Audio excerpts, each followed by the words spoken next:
साथ में pending result को लेकर जो मुख्यमंत्री ने कहा है कि उनके ऊपर दबाव बनाया जा रहा है, वो बात क्या है वो भी बताएंगे।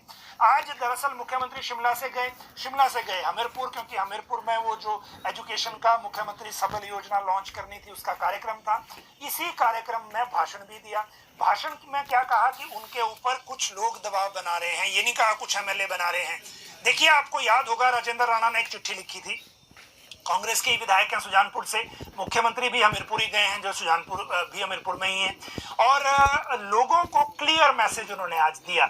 उन्होंने कहा कि पेंडिंग रिजल्ट को लेकर उनके ऊपर दबाव बनाया जा रहा है, और कुछ लोग जो दबाव बना रहे हैं कि जल्दी रिजल्ट निकालो, जल्दी रिजल्ट निकालो, उन्हें इस चीज का पता है। लेकिन पेंडिंग रिजल्ट को लेकर जो सरकार की रणनीति है वो ये है कि अब जो रिजल्ट निकाले जाएं वो जो है वो जिनके जो पेंडिंग रिजल्ट में फंसे हुए हैं लोग, जो अभ्यर्थी पेंडिंग रिजल्ट में अटके हुए हैं, आप देखिए 12 लाख अभ्यर्थी हैं अभी जिन्होंने आवेदन किए हैं, लेकिन या तो रिजल्ट नहीं आ रहा है, या डॉक्यूमेंटेशन नहीं हो रही, या फिर रिटर्न नहीं हो रहा है। मुख्यमंत्री ने कहा कि जो भी पेंडिंग रिजल्ट में एप्लीकेंट फंसा हुआ है उसको हम एज में रिलैक्सेशन देंगे दोबारा से, अगर वो अप्लाई करना चाहता है, और अगर वो पेंडिंग रिजल्ट में फंसने की वजह से ओवर एज हो रहा है। ये पहली बात है। दूसरी बात उन्होंने कही कि पेंडिंग रिजल्ट के कारण जो उन पे दबाव बनाया जा रहा है उससे वो वाकिफ हैं, लेकिन वो एक फुल प्रूफ मैकेनिज्म के साथ अब भर्तियां करना चाहते हैं। हमीरपुर कर्मचारी चयन आयोग को भंग करने के बाद जो आयोग बनेगा वो 2 महीने के अंदर ये आयोग बनेगा भी हमीरपुर में ही। इसका मैकेनिज्म फुल प्रूफ होगा, और ये सीबीटी के तहत भर्तियां होंगी, कंप्यूटर बेस्ड टेस्ट की तरफ होंगी, जैसा कि दीपक सानन कमेटी ने रिपोर्ट दे रखी है। अब आप देखिए, अगर दीपक सानन कमेटी की रिपोर्ट को लेकर अगर पब्लिक भाषण से अगर मुख्यमंत्री कह रहे हैं तो इसका मतलब दीपक सानन की जो कमेटी की रिपोर्ट है उस पर मोहर लग गई है।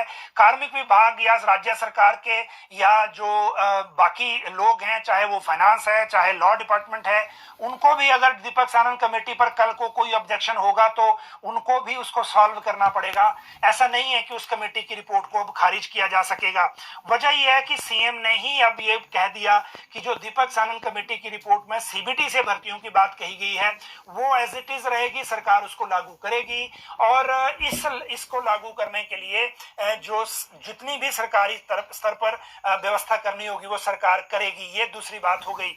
एक बात उन्होंने कही कि हमीरपुर आयोग में जो पेपर लीक का मामला था वो मामला बहुत सीरियस था।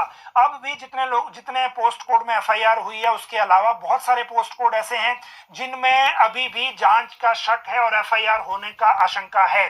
दूसरी बात ये थी कि जो भर्तियां हैं, उन्होंने कहा कि जब नया आयोग बन जाएगा इसी साल, क्योंकि अक्टूबर तक रिपोर्ट आएगी, नवंबर, दिसंबर, जनवरी, फरवरी, मार्च, क्योंकि 31 मार्च को फाइनेंशियल ईयर खत्म होता है, 31 मार्च तक इसी साल 10,000 भर्तियां होंगी, ये मुख्यमंत्री ने आज कहा है। इनमें से 6,000 टीचर होंगे जिनको कैबिनेट अप्रूव कर चुकी है, TGT, CNB, school lecture new और जो जेबीटी। वैसे स्कूल लेक्चर न्यू की 530 पोस्टें लोक सेवा आयोग को चली गई हैं, लेकिन अभी सेकंड किश्त इसमें बाकी है। तो ये हो गए 6,000 टीचर।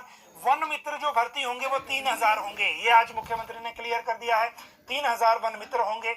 और एक जो बात की है इन्होंने कि जो कमांडो हैं, पुलिस में कांस्टेबल हैं, आईआरबी में होंगे या कहाँ होंगे, ये जब क्लैरिटी होगी तब, क्योंकि सरकार के साथ डिस्कशन होम में चल रहा है पुलिस का, तो ये 1200 कमांडो भर्ती किए जाएंगे। तो ये टोटल 10,000 भर्तियां जो सरकार करेगी नए जो आयोग बनेगा उसके माध्यम से। ये आज पहली बार मुख्यमंत्री की तरफ से क्लैरिटी आई है, सरकार की तरफ से क्लैरिटी आई है कि आगे जो भर्तियों का मामला है उसको किस तरह से टेकअप किया जाएगा और किस तरह से इन भर्तियों को किया जाएगा।